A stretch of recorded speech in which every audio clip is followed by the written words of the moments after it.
everyone, welcome back to Fighting Spirit Film Festival. I have a special guest with us today. Please introduce yourself. Yes, hi, I'm Bryan Uvaldo, the director of Playin Around. So, Bryan, can you describe yourself in three fictional characters? Number one is Ethan Hunt from Mission Impossible, a la my posters. I go by the mindset of we'll figure it out because, that's a great mindset to have. Wally, because I love his all is mute perspective on the world. I really gravitate towards that. And Gizmo from Gremlins, because, again, bright-eyed, loves action, and is scared of things going wrong. So I relate really deeply to just cute characters like that. What was your introduction to filmmaking? Ever since I was 3 years old, I've always said I'm gonna be a movie director, like since I could talk, basically. And it was really though in high school where my video teacher, Miss Dombroff, I took her class and she actually gave me the proper opportunity to, like make a movie and challenge me of like, right, I want to do this, but what do I want to say? What's the story I'm trying to tell? And she was really the one who pushed me to like go beyond like what's a cool way to do, XYZ. It's like how do you communicate, something you really want to say? And and then since high school was really where I actually got behind the camera and started editing and actually start like directing. And then when I went to NYU, that's when I actually started making proper short films that I've been releasing. Do you remember the first short film you ever made, and can you tell us about it? Yeah, so the first short was in high school. It was my a sense of place film, whereas basically just like, can you go to a place and film it and capture the environment, capture the feeling of it? And I decided to shoot my Lego city and my friend's Lego city. I wanted to capture that kind of like, like a small world and like kind of like, have fun with that. And it was really fun to go to my friend's place, just film their Legos. I just stayed over for like 2 hours. Like, can I just like film your Legos like different ways? And it was a really simple, easy movie. Well, easy, but like simple in that just like, it's just a feeling, a vibe. And we put it to a Penny Lane, the Beatles song. But before I actually like did I use like a an off-brand version of it or a cover of it rather. And so it's not actually the Beatles version. I was like, oh yeah, it's same vibe, it's similar vibe. So yeah. I'm always curious to see what the first thing people have ever made was, and then Hmm. seeing how it can evolve into their filmmaking style currently. How would you Yeah. describe your current filmmaking style? Yeah, I mean, currently I'm figuring that out, honestly. I found that I lean towards heightened reality and just having fun and just like being zany. And it's funny, just like me telling you about like, like the Penny Lane Lego video.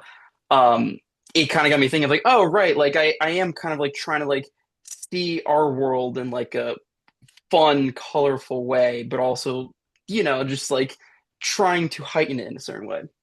And Playing Around is very much just like, I was inspired by, like the Furby craze or all that, and just like seeing like, oh, what if like parents and people went to a toy store and just had a brawl? Like that would be crazy.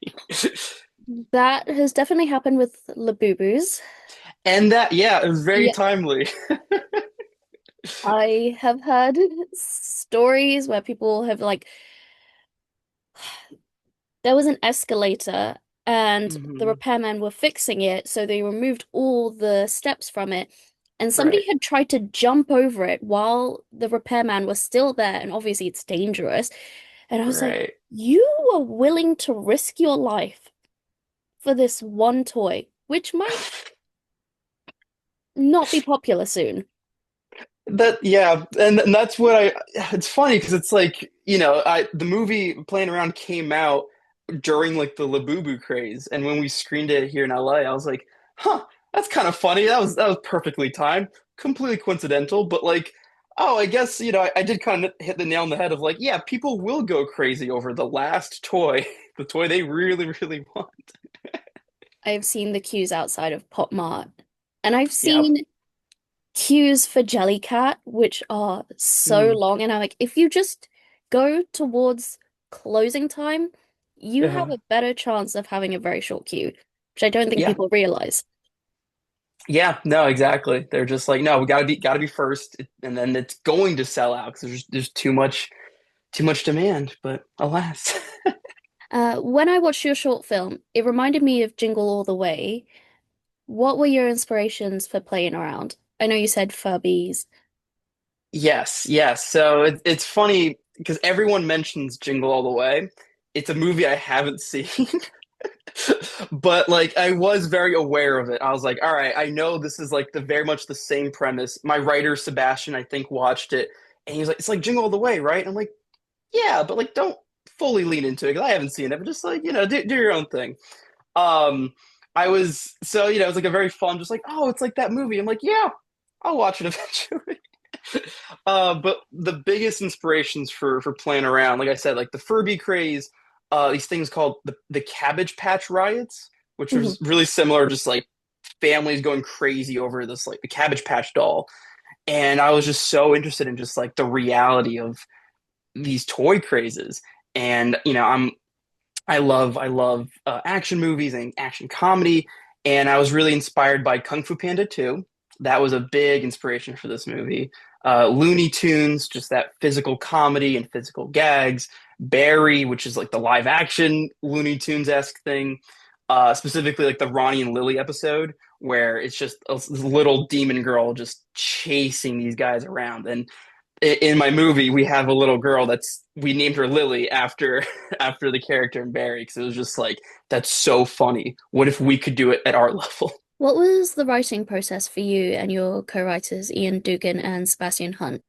Yeah, so I'm not a writer. I'm an editor and director. Mhm. And this is my thesis for NYU. And I knew going into this I was ready to make it. I want to do an action movie. And Ian Dugan is my stunt coordinator. So like I was like, I want to work with you. But I knew I didn't want to write the script. I wanted to develop the story with a screenwriter I trusted.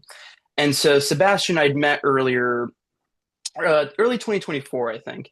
And I was telling him about this project, and he was really excited because we love the same, we love Better Call Saul, Breaking Bad, and he wanted to do action and like try this out. So I was like, perfect, let's see how this goes. And so Sebastian and I wrote the script together. We developed, I helped like develop ideas, and I was like, I want to do this, this, this, and he kind of fleshed out the story for me and wrote out the screenplay, which was really, really fun, really insightful. Um, Ian Dugan has a co-writer credit because as a stunt coordinator, he basically expanded on all the stunt work and all like the action scenes fully. So, for example, I was telling Sebastian, like, in the script, set this up for Dugan. Just say Amanda runs around the corner. Three of the employees have a Lego knife. They're fighting over the toy, and just write they fight, and Dugan will write all that out. And he did. It was a 12-page script. Ian Dugan wrote a 30-page stunt breakdown, the entire movie. And in that, it was basically like, here's how this action scene will start. Here's how it will go. Here's how we're going to film it. Here's how we're going to block it, et cetera, et cetera. So Dugan really developed like the proper beats for the action. And I wanted to credit him with co-writer credit because he really did evolve the script and like evolve what the final movie became. Because if you read the script now, it's like, oh, we changed a lot, but it's also like it's in his packet, and then it's also just improv on set. But yeah, no, working with those two guys, it's just been such a blessing. They're so incredible. I've always been curious at how, like, stunt coordinators and fight choreographers, how much impact they have on scripts and cinematography, because I realize Mhm. they're never getting enough credit because for action films, they have to flesh everything out, but they Yeah. never get that highlight. Yeah, no, it's incredible. Working with Ian is like the most like awe-inspiring thing 'cause he's just like, yeah, so like if we want to do this, you should put the camera here, stack the actors like this, and so when they hit like that, and it'll look real, and it's like, oh my God, it was incredible because he also understands editing to a fundamental degree, and it's like, and again, I'm an editor, my DP is an editor, and we're all just like on the same wavelength of like, why are we getting this shot? Can we move it here? What it was such a fun brainstorming on set. And yeah, Ian is just so locked in of like, we are doing this to satisfy this story beat and to satisfy that like the punch can land, you know? He's stunt coordinators are the best. They're my favorite. How did you meet your lead, Amanda Whyte, and how did you both work on her character, Anna's characterization? Yeah, so this is so Amanda, I met at NYU, I think sophomore year, and I made a previous action movie with her as like a side character. And that movie is called Love Bomb Baby. We had a good time. Ian was the coordinator on it. And as we're like working that first set, we're just trying to figure things out. Ian comes up to me and he's like, "Why didn't we cast Amanda for something soon? 'Cause she can like do a lot." Like, really? She's like, yeah, she's trained in XYZ and da, da, da. And I'm like, huh. Because even like on that set, I was like, all right, yeah, she can do a lot. And so before I had an idea for this movie, before I had again anyone on board, I went to Amanda and I was like, I loved working with you on Love Bomb. I started hanging out with her as a friend, and she's just like so much fun, so much energy, so much passion for making these kinds of things. And I was like, I don't know what this movie is. I just know it's an action movie and I want you to be the lead. And she said yes immediately. And I basically, working with Sebastian, worked the story around who she is and what she can do. So every fight, every character beat is based on like who I know Amanda as, and we just kind of workshopped it into like who this character can be for this story. And so, like, like the nunchuck thing, she was like, I really want to do nunchucks this film. I'm like, great, Barbies, how does that sound? And yeah, and so we really worked together to like, and Dugan also, Ian, worked with a man that like helped train and just like figure out what are her limits and what does she really, really want to practice on, and she's incredible at. And we just worked to her strengths. So the entire movie is just like we know what she can do, and she just excelled at it. And it was just such a wonderful, wonderful process. It's something I'm going to do again for my future movies. Just writing to people I know can perform and can do the thing. It's so gratifying.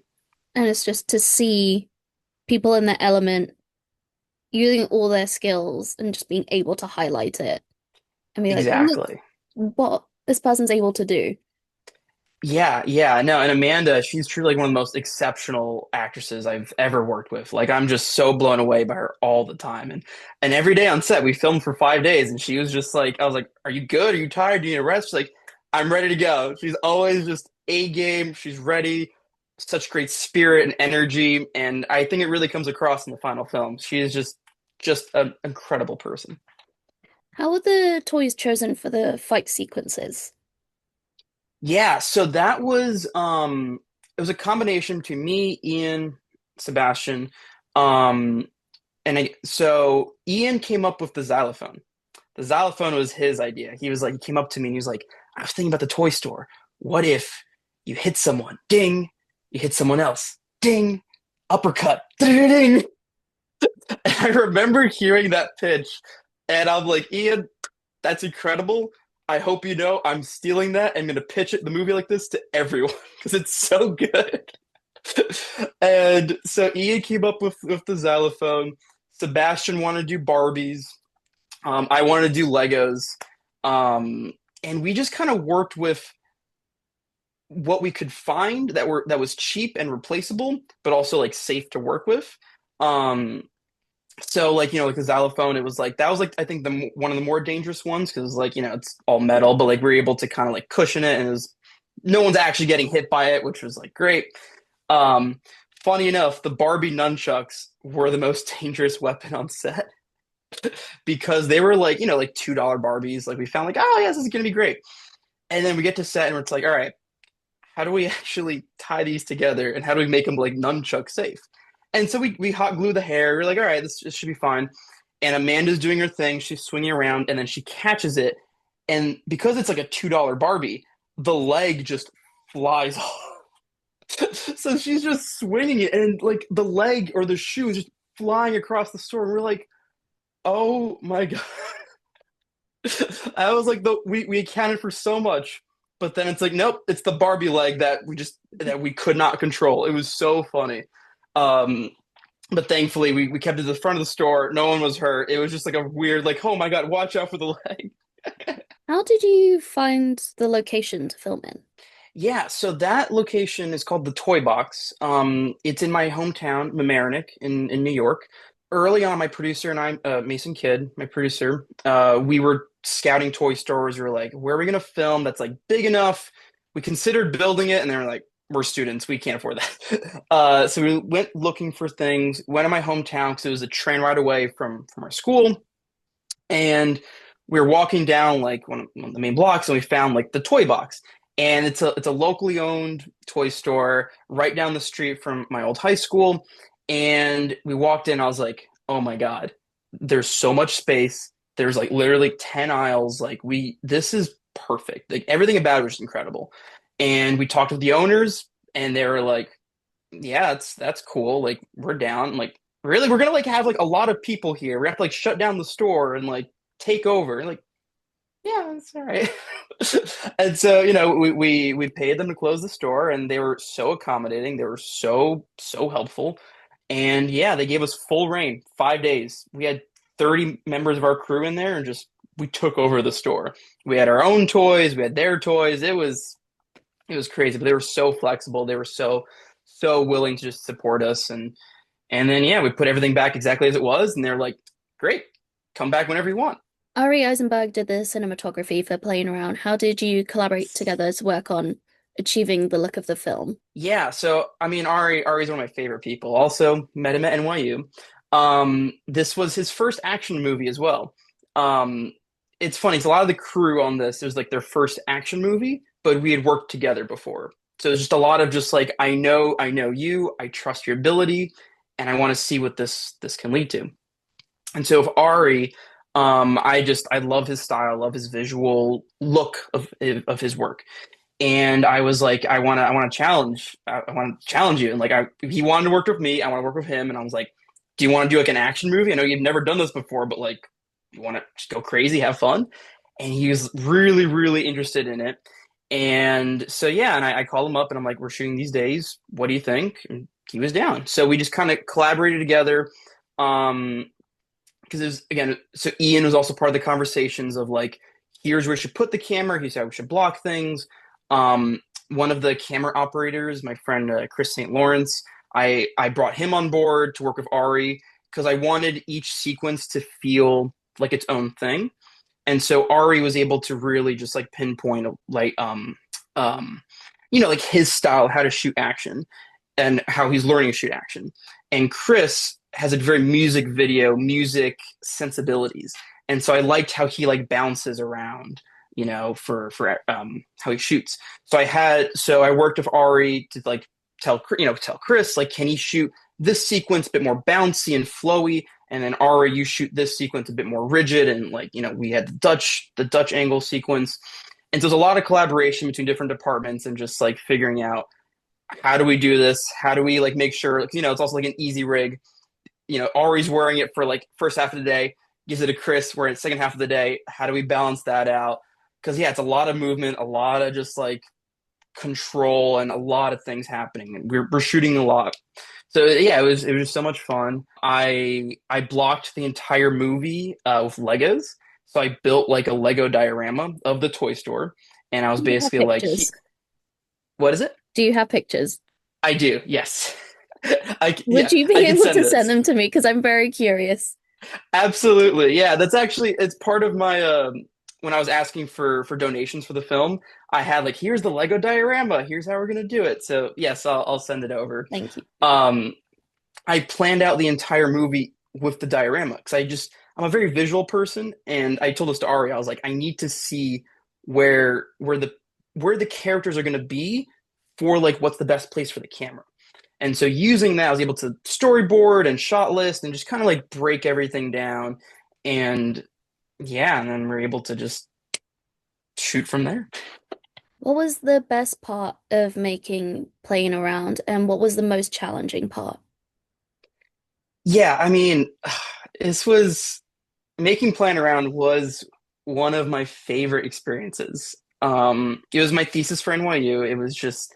It was me shooting on all cylinders of like, I want to work with people I love, people I trust, and I just want to make the biggest thing possible. I want to test NYU's limits on what can we do as a film under their insurance. And we got it all approved. We got insured. They trusted us, and it was such a great experience. But probably my favorite part of making this movie was our toy donation, uh, the toy donations we were able to do. So because we were shooting a toy store, we had to both make our own toys. We had to replace the toys, like no Marvel, no Disney, no Lego, like just big brands we try to hide. We did our best. I know there's like Superman in there somewhere, but I'm like, we did our best. Um, but to fill out the rest of the toy store, Mason, my producer, and I, we basically reached out to toy companies and we're like, we are student filmmakers. We're looking to film a toy store. We want to fill shelves with your product. Would you be interested?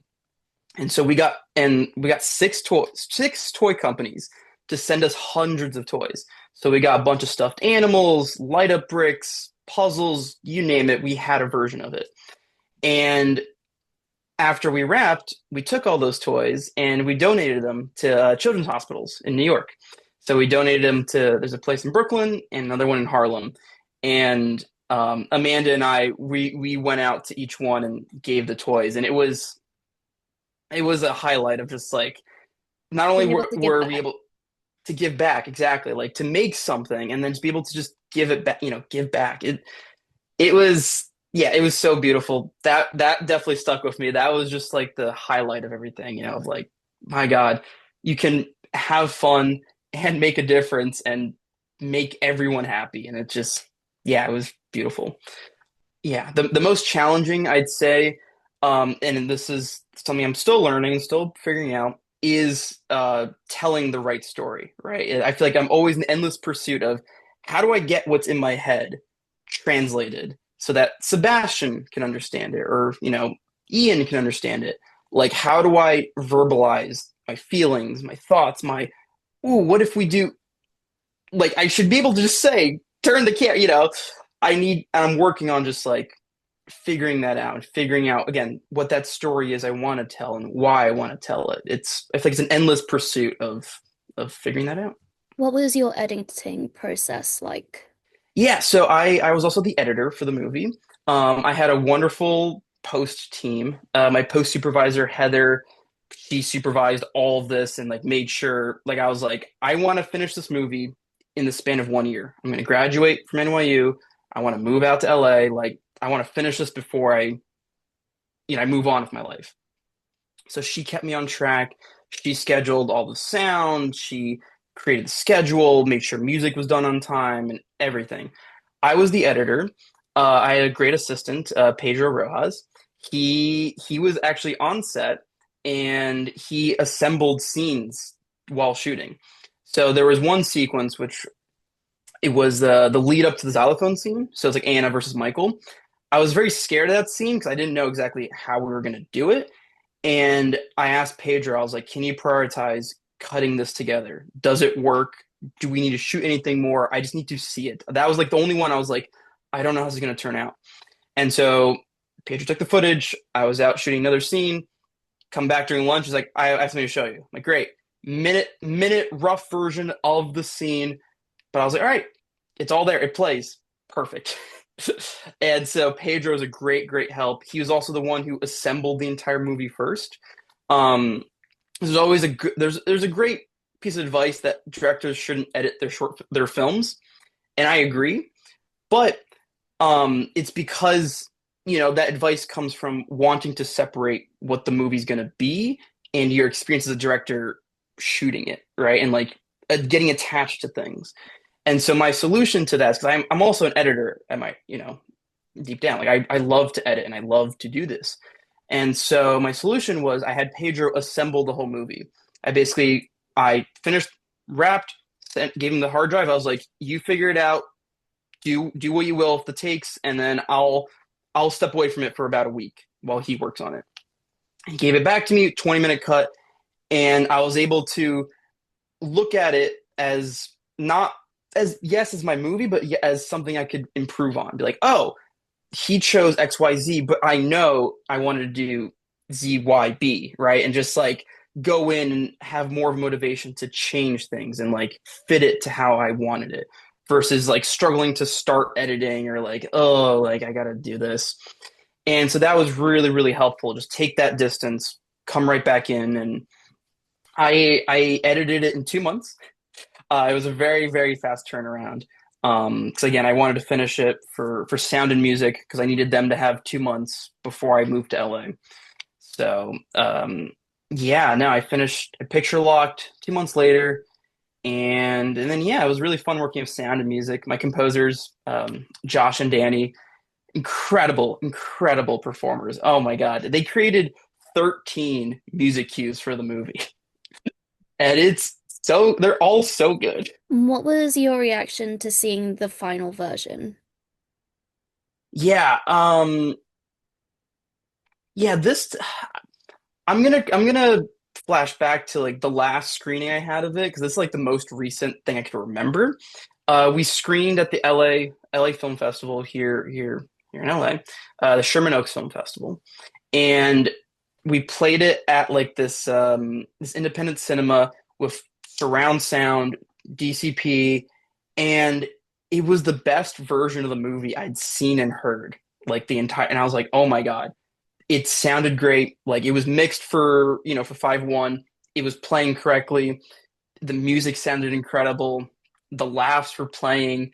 It was so satisfying to see just like my movie on the big screen, packed auditorium, people reacting so much.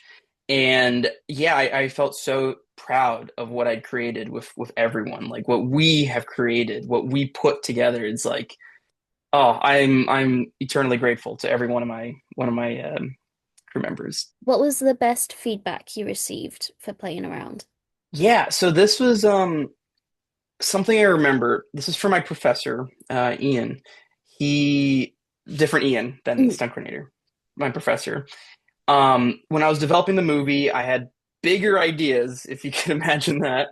And for example, I wanted to do like a big bump, a boat jump, and like make it a whole spy thing, and Mission Impossible style, like as a short film, like as a student short film, 11-minute thing. I want to jump on a boat. I want to do this, like. And I remember sitting down with him, being like, "I'm not budging. Like I'm gonna do this. I have a plan." And he said to me, he was like, "I believe you. I believe you can do it. But end of the day, you have 5 days to make your movie. So you can spend a day and a half on a 30-second gag, or you can spend the full 5 days on the bulk of the movie." And that really changed my perspective on it. Of He was right. Like I was very determined. I was like, we're gonna do this boat, we're gonna do it this way. But now looking back, it's like we spent that day and a half and we got two other much better fight scenes that take up most of the movie, you know? And so that was really, really helpful for me to just realize like I don't have that much time shooting, planning, any of it. I want to make sure every dollar we spent on this movie is on screen and it's felt and just appreciated. And I'll do the boat eventually. When I have a bit more money, a bit more scale, a bit bigger of a story that needs it, I'll get to it. But I really appreciate Ian for just putting me on track and just like focus on what is this movie? This is a short film, one location. What can you do here? And yeah, that was really, really helpful. And do you have any upcoming projects you can tell us about? Yeah, no, I'm here in LA working with another stunt coordinator. We're writing something together, trying to figure out, like, can we shoot it now? Can we shoot it soon? So working with that. Ian Dugan's writing something. He's back in New York, making more action comedy script, and it sounds great. I'm like, I'm ready. I need to do that. Um, I really want to keep making action comedies and bigger than life movies. My mission in life is I want to hang Tom Cruise off an airplane. And so I got to earn that. I got to work my way up, and I just want to go bigger, bigger, bigger. And yeah, so maybe this next film I make, we'll see how big I can go, but looking for funding. So once the money is secure, we can figure out, all right, what can we actually do with it? So yeah, really excited for the future. And now time for speed round. So you pick one Okay. film per question. You Okay. have 10 seconds to answer each question. All right. What was the last film you watched? Send help. What underrated film do you think deserves more attention? 28 years later. 28 year. Yeah, 20 years later, The Bone Temple, the new one. What short film do you want to see turned into a feature film?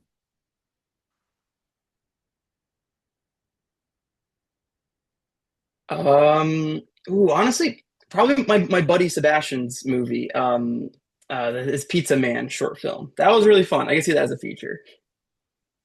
What film has the best cinematography? Like ever? Mhm.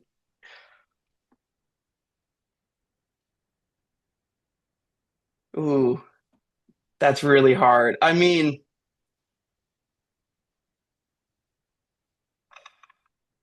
I'm okay. I'm gonna say my personal favorite Mhm. probably is the Batman. Just Mhm. how it looks is just so visually interesting and engaging and just different. But that's the first thing I can think of. And lastly, which cinematic universe would you like to live in? Mission Impossible. I just know Tom Cruise, Ethan Hunt, he'll take care of us. Nothing, things won't go wrong in that universe. Oh, thank you so much for chatting with us today and telling us more about your process of making Playin Around. Thank you so much for having me. I enjoyed talking about it.